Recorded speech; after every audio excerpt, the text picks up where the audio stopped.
1년 동안 요한복음 말씀을 계속해서 묵상해 왔습니다. 그 요한복음 말씀의 하이라이트가 바로 오늘 본문 말씀입니다. 오늘 본문 말씀은 지상 최대의 반전 드라마를 우리에게 보여줍니다. 오늘 본문 이야기가 시작되기 전에 요한복음 18장 19장을 보면 예수님은 계속 당하는 것만 같아요. 예수님이 최측근이었던 12명의 제자 중에 한 사람에게 배신을 당해서 잡혀갑니다. 또 예수님께서 자격 없는 재판장에게 재판을 받아요.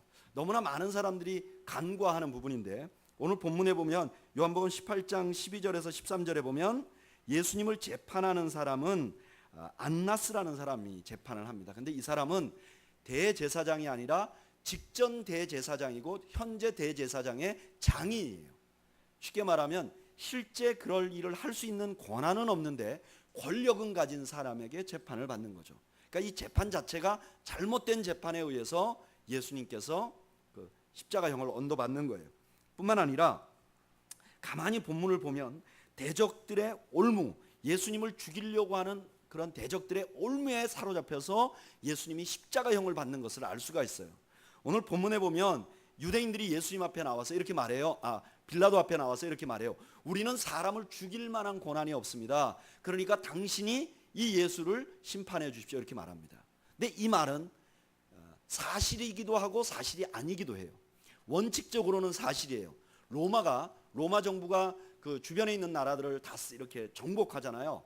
그러면 로마 정부는 그 정복한 피정복 국가의 권력을 다 인정해요. 그 도시의 왕이나 또는 시장을 다 임명해요. 근데 다른 권한은 다 주지만 정치하는 권한 하나, 그리고 사람을 죽이는 사형 권한은 안 줬어요.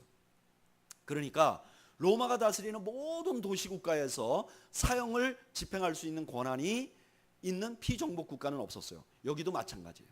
유대에도 마찬가지예요. 그런데 다른 어떤 피정복 국가하고 유대 나라는 조금 달랐던 것이 이 사람들은 유대교라는 종교에 완전히 광신자들이 모여 있어요. 그러다 보니까 로마가 어떻게 하냐면은 법적으로는 너희가 사형시킬 수 없지만 굳이 너희들의 율법에 의해서 무언가를 처리하는 것을 우리는 눈 감아주겠다 그렇게 했어요. 그래서 여러분들 기억하시는 거하고 하시는 것과 같이 가늠하다 현장에서 잡힌 여인을 예수님 앞에 끌고 와요. 그래서 돌로 던지리까 이렇게 말해요. 그건 무슨 말이냐면은 이분들이 실제로 돌로 던져서 사람들을 죽여본 경험이 있다는 거예요. 예수님 이후에 스데반이라는 예수님을 따르는 제자가 유대인들에게 예수님에 대한 설교를 하자 유대인들은 서슴지 않고 돌을 던져서 스데반을 죽입니다. 그러니까 예수님도 자신들이 처단할 수 있었어요. 그런데 왜 이 사람들이 예수님을 빌라도에게 맡겼는가? 이유는 이 사람들이 예수님이 단순히 돌 맞아 죽기를 원하지 않았기 때문이에요. 이 사람들이 원하는 것은 이 예수가 가장 극악한 방법의 사형법에 의해서 죽기를 바랐던 거예요. 그래서 요한복음 19장 15절에 보면 이렇게 말해요. 그들이 소리 지르되 없이 하소서 그를 십자가에 못 박게 하소서. 돌로 죽이는 거는 자기들도 할 수 있었어요. 그런데 십자가형을 치르는 거는 유대인들이 할 수가 없었어요. 유대인들은요 예수님을 십자가형에 치르게 하기 위해서 그렇게 데모를 했던 거예요. 어떻게 보면 예수님은 어이없는 정치적인 농간의 피해자같이 보입니다. 뿐만 아니라 빌라도는요 예수님이 죄가 없다는 걸 알았어요. 확신했어요. 그래서 보통 로마 시민이고 총독들은요 자신들이 로마의 군인 혹은 로마의 시민이라는 자긍심이 있었어요. 그래서 이 로마 총독들은 대부분이요 정서적인 환경이나 정치적인 상황보다는 법대로 모든 걸 집행해 왔던 사람들이에요. 그러니까 빌라도도 당연히 법대로 집행해야 돼요. 그런데 빌라도가 지금 여기서는 자기가 무죄라고 확신하는 예수님을 정치적인 문제를 일으키지 않기 위해서 예수님을 십자가에 내놔 버립니다. 누가 봐도 예수님은 억울하게 그리고 힘이 없어서 절망적으로 계속해서 악재가 겹쳐서 무너져버린 지도자같이 보이는 거죠. 그래서 신학자이자 아프리카 선교사하고 현대 성자 칭호를 받고 있는 알버트 슈바이처는 이렇게 말했어요. 역사적인 예수는 실패한 유대의 지도자에 불과하다. 알버트 슈바이처의 눈으로 보면서 예수님이 십자가에 달리시는 장면을 생각을 해보면, 그 천재가 예수님이 십자가에 달리는 장면을 상상해보면 그것은 실패한 유대의 지도자일 뿐이라는 거예요. 그 이상으로 우리가 예수님을 생각할 수 없다는 거예요. 분명히 환경은 예수님께서 실패하고, 분명히 환경은 예수님께서 좌절하고, 예수님이 무언가에 몰려서 피해를 입는 피해자처럼 보입니다. 그런데 바로 그런 장면에 예수님께서는 십자가에 대반전 같은 말씀을 하십니다. 그게 요한복음 19장 30절 말씀이에요. 우리 한번 다 같이 읽어볼까요? 읽어보죠. 시작. 예수께서 신포도주를 받으신 후에 이르시되 다 이루었다 하시고 머리를 숙이시니 영혼이 떠나가시니라. 아멘. 여기 다 이루었다는 건 완성하였다, 흠이 없다, 그런 뜻이죠. 이 말은 무슨 말이냐면은 예수님께서 지금 십자가에 달려 돌아가시는 이 모습이 틀림없이 실패한 사람의 모습 같아요. 그런데 예수님이 이렇게 선언한 거예요. 이건 실패가 아니라 성공이다. 이때까지 예수님은 밀리는 것 같았어요. 그런데 지금 예수님께서는 십자가상에서 뭐라 그러냐면은 지금 이것이 완성이라고 말하는 거예요. 너희들이 보는 각도로 이 십자가를 보지 말라는 거예요. 지금 예수님께서 달리신 십자가의 이 모습을 너희들이 생각하는 것처럼 사회적으로 혹은 너희들의 상식으로 판가름하지 말라는 거예요. 나의 십자가를 무슨 관점으로 보냐면은 성공의 관점으로 보라는 거예요. 이 십자가가 승리라는 관점으로 보라는 거예요.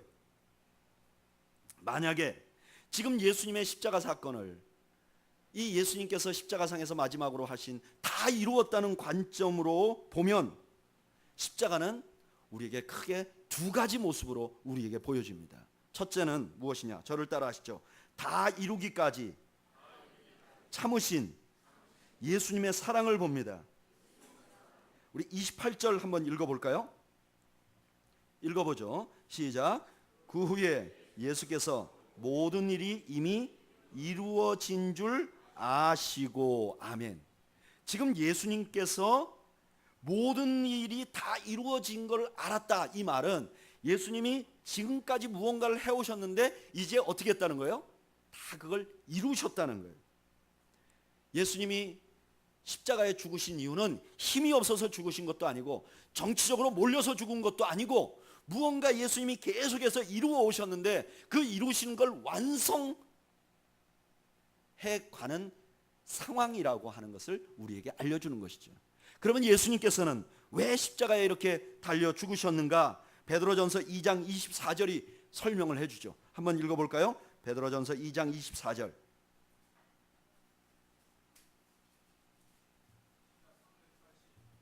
신약 380페이지. 베드로전서 2장 24절.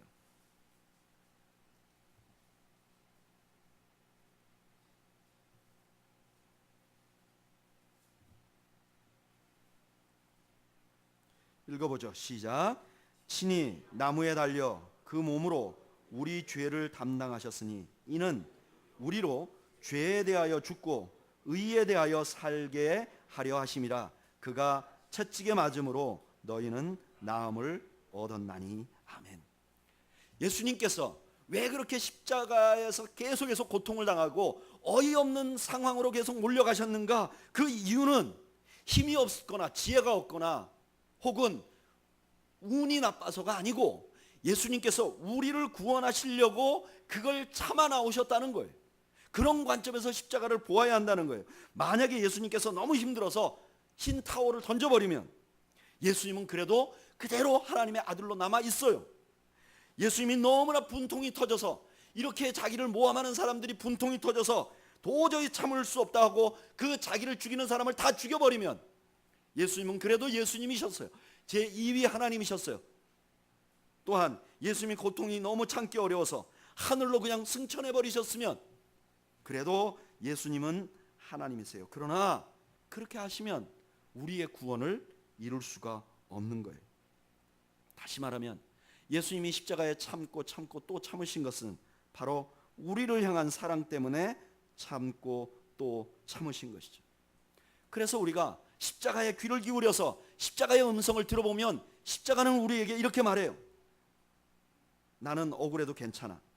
이렇게 해서 너를 살릴 수만 있다면 나는 참을 수 있어.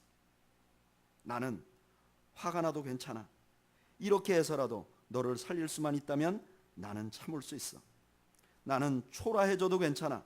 이렇게 해서 내가 영광스럽게 될 수만 있으면 난 견딜 수 있어. 난 수치를 당해도 괜찮아. 이렇게 해서 너만 괜찮다면 말이야. 바로 이 때문에 예수님, 하나님의 아들이 이 땅에서 십자가에 달려서 나의 하나님, 나의 하나님, 어찌하여 나를 버리시나이까라고 울부짖었던 거. 하늘의 하나님은 차마 그 아들을 보지 못해서 해를 가리고 해와 달을 가려 다 어둡게 하신 거예요. 하나님께서 바로 나에 대한 사랑 때문에 하늘의 하나님이 우시고 땅의 예수님이 우시고, 바로 우리 때문에 그런 거죠. 여러분, 저는 여러분들이 이 사랑의 깊이를 이해하는 여러분들이 되시기를 축복합니다. 십자가는 어이없이 당한 한 정치 지도자의 실패의 이야기가 아니라 하늘의 하나님이 우리를 얼마나 사랑하시는지를 처절하게 보이시고 그 사랑을 수행하기 위하여 눈물을 흘리시는 하늘의 하나님과 땅의 하나님을 우리가 발견하게 하는 것이죠. 그래서 이 십자가가 우리를 위하여 참으신 하나님의, 예수님의 사랑이라는 사실을 알면 우리는 두 가지 분명하게 알 수 있는 것이 있습니다. 그게 뭐냐면, 첫째로 우리의 구원이 얼마나 확실한지를 확실히 알게 됩니다. 여러분, 로마서 8장 38절 39절 너무나 우리가 자주 읽었던 말씀입니다. 내가 확신하노니 사망이나 생명이나 천사들이나 권세자들이나 현재일이나 장래일이나 능력이나 높음이나 깊음이나 다른 어떤 피조물이라도 우리를 우리 주 그리스도 예수 안에 있는 하나님의 사랑 안에서 끊을 수 없으리라. 이 말을 우리가 쉽게 표현하면 이런 거예요. 내가 지금 고난을 당하나, 아니면 핍박을 당하나, 높이 올라가나, 땅까지 떨어지나, 예수님이 나를 사랑하신 사랑을 생각하면 하나님이 나를 절대로 버리지 않는다는 사실을 나는 확신한다. 내 환경에 의해서 하나님의 사랑이 좌우된다고 믿는 것이 아니라 십자가를 바라보면서 우리 예수님과 하나님이 나 하나를 살리기 위해서 이렇게 처절한 고난을 당하셨는데 나를 절대로 버리지 않을 것이라는 확신을 얻게 되는 거예요. 여러분, 기독교의 구원의 확신은 내가 얼마나 마음에 확실히 믿느냐에 달려 있는 것이 아니라 우리 하나님이 우리를 위하여 얼마나 큰 희생을 치렀는지를 바라보면서 이렇게 큰 희생을 치른 그분은 절대로 나를 놓지 않겠다고 생각하는 것이 바로 기독교의 구원의 확신의 근거예요. 구원의 확신은 그냥 내가 잘 믿는 사람, 내가 남의 말을 잘 믿는 사람들에게 주어진 행운이 아니에요. 구원의 확신은 십자가의 사건을 보면서, 야, 이 정도를 참으셨다면, 이 정도를 참아서 나를 구원했다면 나를 쉽게 버릴 수 없을 거야 라는 가치, 그거를 확신하는 것으로부터 오는 것이죠. 두 번째로, 이 십자가는 우리를 결코 놓을 수 없다는 것을 알려줄 뿐만 아니라 우리가 어떻게 살아야 되는지를 보여주는 모델이기도 한 거예요. 베드로전서 2장 21절, 베드로는 이 십자가를 어떻게 보는지 우리 한번 살펴볼까요? 베드로전서 2장 21절.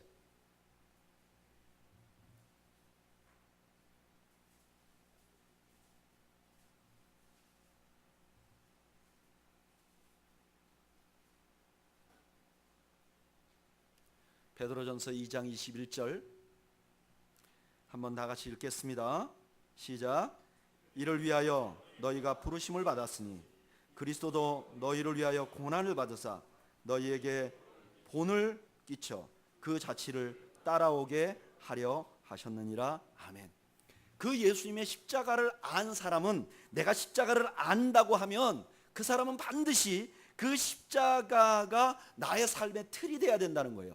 보본이 돼야 된다는 거예요. 나도 그 십자가를 따라 살려고 하는, 예수님께서 나를 사랑하셔서 그렇게 희생하신 그 희생의 본을 따라서 살고자 하는 열망이 생긴단 말이에요. 어떤 사람이 나는 예수님의 십자가가 나를 구원했다고 믿어요. 그런데 나는 예수님처럼 살 수 없어요 라고 말하면 그 사람은 원래 그것을 믿지 않는 사람이라는 거예요.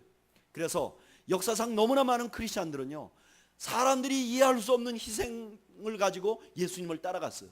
그건 어떤 책에 나오는 유명한 인물들이 아니라 수많은 그리스도인들이 예수님의 사랑을 깨닫고 나서는 예수님처럼 살고 있다고 하고, 예수님처럼 희생하면서 예수님처럼 세상을 포기하면서 살아가겠다고 작정한 사람들이 수도 없이 많았어요.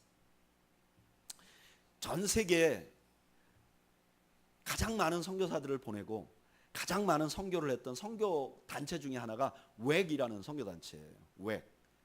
그런데 이 웩이라는 선교 단체 본부가 영국에 있어요. 저는 안 가봤는데 제하고 아주 친한 선교사님 한 분이 그 웩 본부에 방문을 했다가 아주 인상적인 장면을 봤대요. 뭔 장면인가? 그 웩 사무실이 큰 사무실인데 거기 지하에 가니까 그 여행용 가방 있잖아요.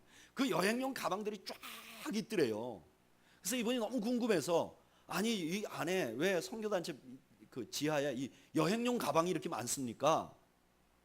그랬더니 자기는 그냥 빈 가방들인 줄 알았대요. 그래서 한번 들어보라 그래서 들어봤더니 가방 안에 물건이 가득 찬 가방이더래요. 그래서 이게 왜 이런데 여기 있는가 했더니 이 짐들이 다 뭐냐면은 1800년대 1900년대 영국의 젊은이들이 하나님의 예수 그리스도를 만나고 나서 내가 하나님을 위하여 희생하는 삶을 살겠다. 그래서 전 세계로 선교사로 나간 거예요. 그 중에 일부는 대한민국에도 왔죠. 근데 이분들이 떠날 때 자기들이 가져갈 수 있는 짐이 다 제한되어 있는 거예요. 그리고 떠났다가 한 텀 2년이나 3년이나 4년이나 5년이나 이렇게 한 텀을 마치면 다시 영국으로 돌아와서 살아야 되잖아요. 그러니까 최소한의 짐을 어떻게 하냐면은 그 가방에 넣어가지고 웩 본부에다 놓는 거예요. 내가 2년 후에 오면 여기 써야 될, 입어야 될 옷들하고 뭐 목까지입니다. 여기다 놔둬서 2년 후에 가지고 오겠습니다. 그런데 웩 본부에 남아있는 그 가방들은 주인이 찾으러 오지 못한 가방들이에요. 내가 4년 후에 돌아와서 이 가방 가져가겠습니다 하고 한국으로 떠난 사람이 3개월 만에 말라리아로 죽는 거죠. 내가 이 가방 4년 만에 찾으러 오겠습니다라고 아프리카로 떠난 사람들이 아프리카 열병에 토속병에 걸려서 그 자리에서 죽는 거죠.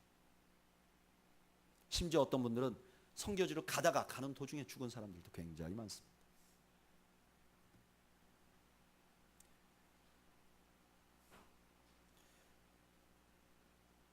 누군가가 예수 그리스도를 만나고 십자가를 만났다면 그 사람은 그 십자가의 말씀대로 살겠다고 결단하는 삶의 변화가 동반돼야 되는 거죠. 역사상 수많은 그리스도인들이 그렇게 살았고 이제 우리가 그렇게 살아야 할 차례가 온 거죠. 여러분들 주님을 만나셨습니까? 저는 우리는 교회 성도들이 다 주님을 만나셨을 거라고 믿습니다. 만약에 여러분들이 주님을 만나셨으면 이제 우리가 주님 때문에 희생할 차례입니다. 우리가 주님 때문에 참을 수 있어야 합니다.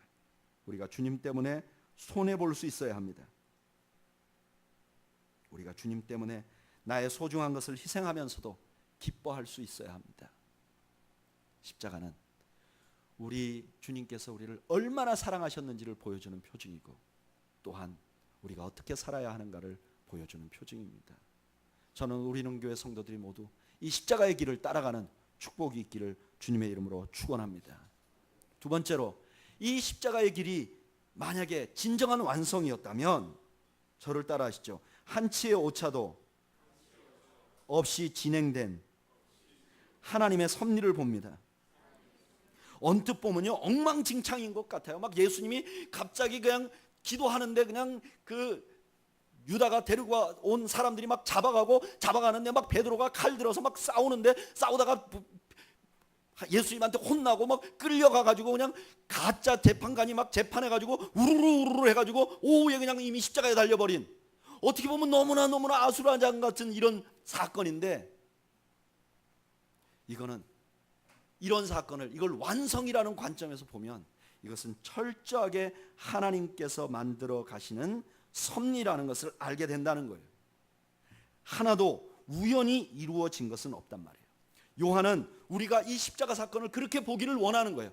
그냥 슈바이처처럼 이렇게 하다가 갑자기 잡혀간 예수님의 모습이 아니라 하나님의 섭리에 의해서 철저하게 준비되고 거기에 순종해 나가는 예수님의 모습을 요한복음에서 발견하기를 원했던 거예요. 그래서 곳곳에 그런 흔적을 나타나요. 여러분 요한복음 19장 5절 말씀을 한번 읽어볼까요?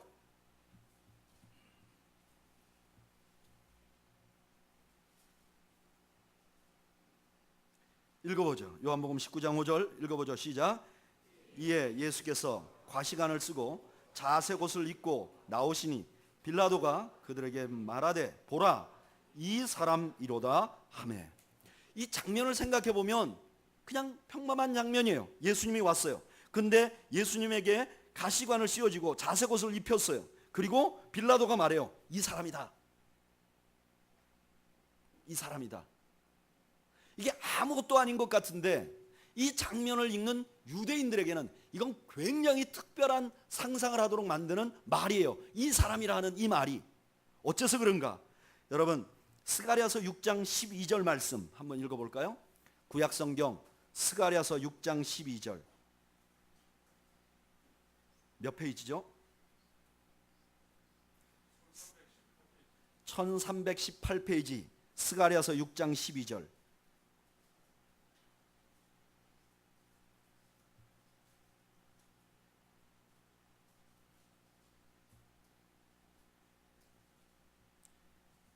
스가랴서 6장 12절 다 읽어보겠습니다. 다 같이 읽겠습니다. 시작.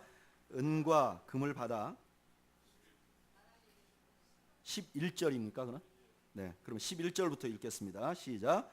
은과 금을 받아 면류관을 만들어 여호사닥의 아들 대제사장 여호수아의 머리에 씌우고 말하여 이르기를 만군의 여호와께서 이같이 말씀하시되 보라 싹이라 이름하는 사람이 자기 곳에서 돋아나서 여호와의 전을 건축하리라. 아멘. 지금 이 말씀은 메시아에 대한 예언이에요. 여기 싹이라는 말은 메시아에 대해서 예언하는 구약의 특별한 말이에요. 그런데 그 메시아가 어떤 사람이냐? 은과 금을 가지고 면류관을 만들어 대제사장 여호수아의 머리에 씌웠고 그 여호수아에게 뭐라고 말했는가? 이 사람이 싹이다. 이 사람이 메시아라고 말했다는 거예요. 근데 여러분 여기 여호수아라는 말이 신약 성경적인 용어로 하면 뭘까요? 예수예요. 예수. 지금 빌라도가 예수님에게 면류관, 가시로 만들었지만 면류관을 씌우고 왕복을 입혀요. 구약에 대제사장 여호수아에게 왕권을 씌워주는 건 아주 있을 수 없는 일이에요. 대제사장은 대제사장이지 왕이 될 수 없어요. 이게 어떻게 이루어질까 이렇게 생각했단 말이에요. 근데 예수님이 지금 나오니까 빌라도가 그의 머리에 관을 씌우시고 거짓 홍포를 입히고 하는 말이 이 사람이다. 너희가 그동안 기다렸던 사람이 이 사람이라고 빌라도의 입으로 선언하게 만든 거예요. 빌라도는 그냥 말했지만 요한은 그게 그냥 말한 것이 아니라는 것을 기억하고 기록해 놓은 거예요. 뿐만 아니라 19장 36절 말씀 한번 볼까요? 요한복음 19장 36절.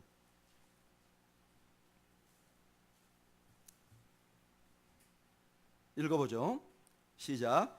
이 일이 일어난 것은 그 뼈가 하나도 꺾이지 아니하리라 한 성경을 응하게 하려 함이라. 아멘. 당시의 로마인들은 사형을 집행하고 나서 이 사람이 죽었는지 살았는지 확인하기 위해서 다리뼈를 꺾었어요. 그런데 예수님을 확인해 보니까 이게 죽은 게 너무 확실했어요. 뼈를 안 꺾었어. 어떻게 보면 그게 우연이 된 것 같은데 요한은 뭐라고 말하냐면 그게 우연이 아니라는 거예요. 다리가 꺾이지 않은, 뼈가 꺾이지 않을 거라는 구약의 예언이 이루어진 거라는 거예요. 그러면 그 뼈가 꺾이지 않는다는 말이 어디로부터 나왔는가? 출애굽기 12장 46절에 보면 이렇게 말해요. 한 집에서 먹되 그 고기를 조금 진 집 밖으로 내지 말고 뼈도 꺾지 말고. 예수님께서 구약의 이스라엘 백성들이 출애굽할 때 유월절 어린 양을 잡아서 어린 양의 피로 문설주에 바르고 그것 때문에 자신들에게 죽음이 지나가게 만들고 그 어린 양을 삶아서 집에서 먹는데 먹을 때 뼈를 꺾지 말라고 했단 말이에요. 근데 예수님의 뼈가 꺾어지지 않음을 통해서 예수님의 죽음이 그냥 죽는 게 아니라 구약에 그렇게 예언되었던 유월절 어린 양으로서 죽으셨다는 것을 지금 드러내는 것이라는 거예요. 십자가의 사건은 한치의 오차도 없이 하나님의 구원 계획에 의해서 진행된 것이라는 거예요. 그렇기 때문에 예수님이 마지막에 말씀하시기를 다 이루었다고 말씀하시는 거예요. 여러분, 우리가 봤을 때 아수라장 같은 예수님의 십자가 사건이 그냥 아수라장이 아니라 하나님의 한치 없이 진행하시는 하나님의 섭리에 의해서 진행하신 분이세요. 그 하나님은 그 구원의 계획으로 구원을 이루신 우리의 삶도 한치 오차 없이 진행하시는 분이심을 여러분 믿으시기를 바랍니다.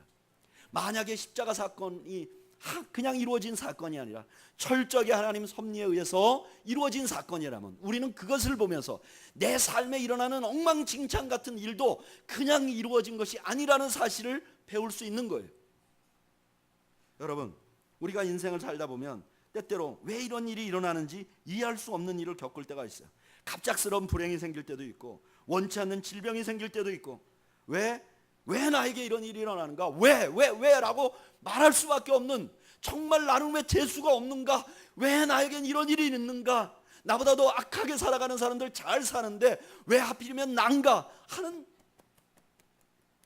아픔이 있을 때가 있단 말이에요. 그러나 여러분, 하나님을 신뢰하세요. 이유는 모르지만 하나님을 신뢰해야 돼. 왜냐하면 십자가에 하나님께서는 십자가를 통해서 나는 그냥 너희들을 방치하는 분이 아니라는 것을 보여주시기 때문에 그래요. 십자가를 바라보면 이게 나는 지금 이해할 수가 없어. 어떻게 됐는지 몰라. 제자들도 예수님의 십자가 사건을 이해를 못해서 다 떠났어요. 내가 지금 내 삶에 일어나는 일을 이해를 못해. 그래도 우리가 하나님을 신뢰할 수 있는 거예요. 십자가를 보면 하나님을 신뢰할 수 있는 거예요. 때때로 우리 인생이 쏜살같이 망하는 것 같아도 하나님이 우리를 망하게 내버려 두고 망하기를 원치 않는다는 사실을 우리가 십자가를 보면 신뢰할 수 있는 거예요. 이게 바로 구약의 성도들이 바라봤던 하나님의 마음이었어요. 예레미야는 포로로 잡혀가면서 예레미야 애가서를 지었는데 이렇게 말했어요. 이는 주께서 영원토록 버리지 아니하실 것이며 그가 비록 근심하게 하시나 그의 풍성한 인자하심을 따라 긍휼히 여길 것임이라. 주께서 인생으로 고생하게 하시며 근심하게 하심이 본심이 아니로다. 이사야는요, 포로로 잡혀가면서 하나님의 마음을 본 거예요. 하나님의 마음을 보니까 환경은 엉망진창인데 하나님의 마음을 보니까 하나님의 마음이 이렇구나. 나를 사랑하는구나. 그런데 그 하나님의 심장이, 예레미야가 본 그 하나님의 심장이 극대화돼서 명쾌하게 보여진 게 십자가예요. 그래서 고난이 오면 십자가를 바라보면 그 안에서 하나님의 마음이 보이는 거예요. 그러면 내가 쏜살같이 떨어져도 그것이 끝이 아니라는 사실을 확신할 수 있는 거예요. 제가 어렸을 때 그 시골 마을에 가면 저희 할아버지께서 장날이 되면 저를 꼭 데리고 이제 장애를 가셨어요. 왜냐하면 장날 가면 맛있는 것도 있고 하니까. 근데 혹시 기억하시는지 모르겠지만 옛날 자전거 앞에 이렇게 아이들 앉는 조그만 의자를 놓고 이렇게 타는 자전거 안장이 있었어요. 저를 그 앞에 앉히고 할아버지가 자전거를 타고 가시는 거예요. 여러분, 자전거를 몰고 가는 할아버지가 무서울까요? 앞에 앉아 있는 제가 무서울까요? 제가 훨씬 무섭죠. 바로 앞에 있고. 근데 할아버지가 그러기 때문에 저를 태워서 갈 때는 절대로 쏜살같이 안 달리세요. 천천히 달리세요. 그런데 어느 순간에 조금 내리막길을 내려가는 그 길이 있는데 거기서 할아버지가 항상 속도를 내세요. 제가 눈이 아찔할 정도로 막 내려가세요. 왜 그런가? 왜 그런 줄 아세요? 그 내리막길을 지나자마자 오르막길이 있어요. 그러니까 할아버지가 거기서 탄력을 못 받으시면 오르막길을 못 올라가시잖아요. 그러니까 내려갈 때 싼살같이 내려가는 거예요. 왜냐하면 올라갈 길이 있기 때문에. 제가 처음에는 너무너무 무섭지만 나중에 계속 그걸 타면 할아버지가 지금 쏜살같이 내려가는 거는 이제 오르막이 곧 있겠구나. 여러분, 십자가를 바라보면 쏜살같이 내려가는 절망 속에서도 저는 소망을 가질 수 있다고 믿습니다. 어저께 이 부산 근처에 있는 저하고 대학 때부터 아주 잘 친하게 지냈던 선배 목사님들 두 분을 만났어요. 이 두 목사님들이 학교 다닐 때는 굉장히 엘리트들이었고 교수님들에게 아주 주목받는 분들이셨어요. 근데 지금 두 분 다 굉장히 좀 어려우세요. 한 분은 이번에 개척을 하셨는데 할머니들만 8분 모시고 개척을 했대요. 또 한 분은 지금 부목사님으로 계신데 연말까지 교회 그만두라고 통보를 받았대요. 이분들이요 굉장히 유능한 사람들이에요. 연말까지 그만두라고 하는 통보를 받으신 목사님은 이 교목계에 전체 이 서울까지 다 통틀어서 전국 뭐 회장도 하시고 굉장히 영향력 있는 분이었어요. 저녁에 이제 밥을 먹고 우리 교회에 와가지고 이렇게 셋이 얘기를 하는 거예요. 셋 다 그렇게 지금 그 평안한 상태는 아니었죠. 그 중에 제가 제일 낫어요. 너무너무 부러워하는 거예요. 우리 교회 보고 부러워하는 거예요.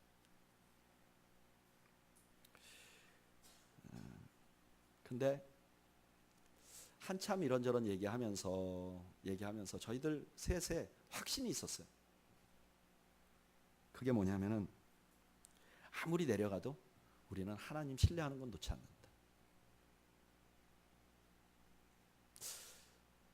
이제 한 분은 저보다 나이가 한 8살 많으셔서 조금 하다가 이제 개척하시고 얼마 후에 은퇴하셔야 되는 그런 상황이에요. 그래도 셋 모두가 동의하는 게 있었어요. 분명히 학교 다닐 때 우리보다 더 못했던 사람들이 더 큰 교회에 있어서 동창회 만나면 그 목사님들이 좀 이렇게 우쭐대는 걸 봐야 하는 아픔이 있지만, 그러나 우리는 하나님을 신뢰하는 데 있어서는 0.1%도 의심이 없어요. 하나님 신뢰하는. 여러분 믿음이라는 게 이런 거 아니겠습니까? 그런데 번영의 복음은 그런 어려움이 있으면 우리에게 하나님을 신뢰하라고 말 안 해요. 너 예수 믿으면 잘 될 거야 라고 말하는 복음은요, 그런 어려움이 오면 우리한테 하나님 신뢰하라고 말 안 해요. 그런데 십자가의 복음은요, 그런 때도 하나님 신뢰하라고 말해요. 그리고 그것이 오늘 나에게 맡겨준 일에 최선을 다하게 할 수 있는 원동력이 되는 거예요.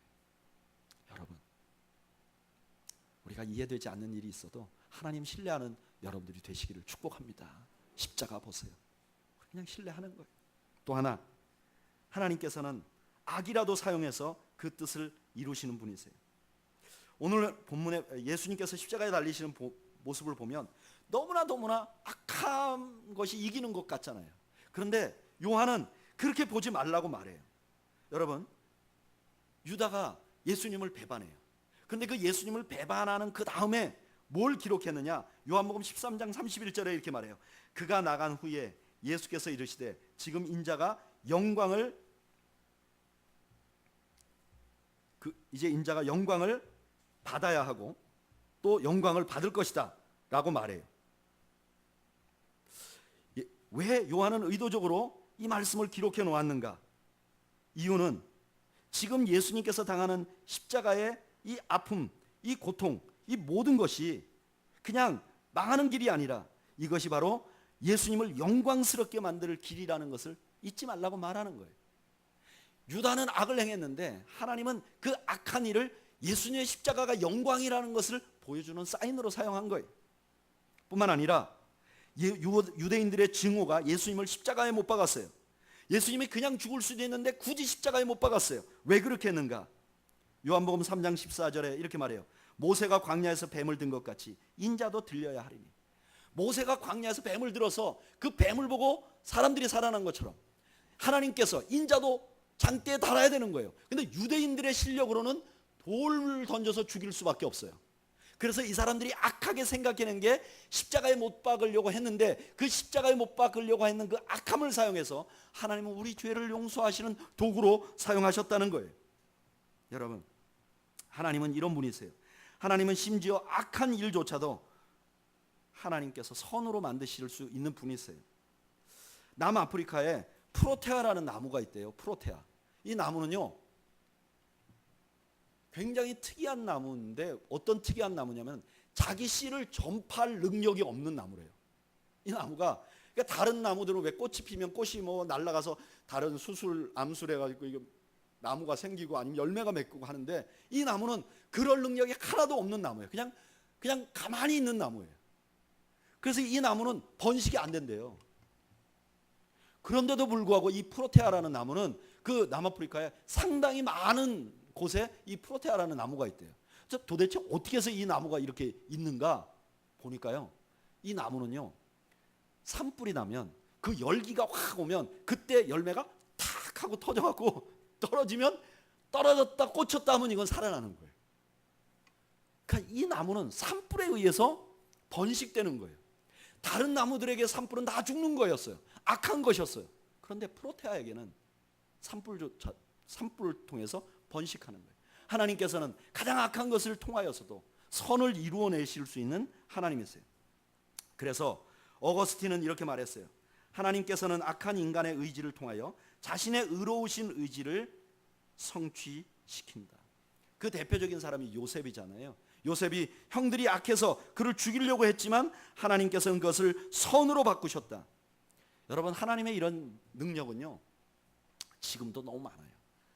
그 대표적인 예가 중국이잖아요. 중국의 문화혁명하면서 중국을 다 공산화시키고 예수 믿는 사람 다 죽이고 예수 믿는 사람 다 지하에 들어가서 이제 중국에 더 이상 그리스도인은 없다.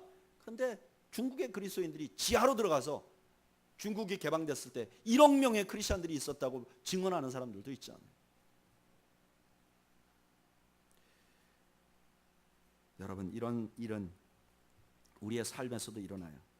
우리가 산불 같은 일을 겪잖아요. 모든 일을 잃어버리는 일을 당하잖아요. 어이가 없는 미움을 당하고 어이가 없는 일을 당하잖아요. 그래서 낙심하지 마세요. 십자가를 생각하세요.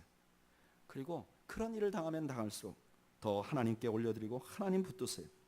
그러면 하나님께서 사도 바울이 고백한 것처럼 우리들의 악한 것조차도 선으로 바꾸어 주시는 은혜가 있을 줄 믿습니다.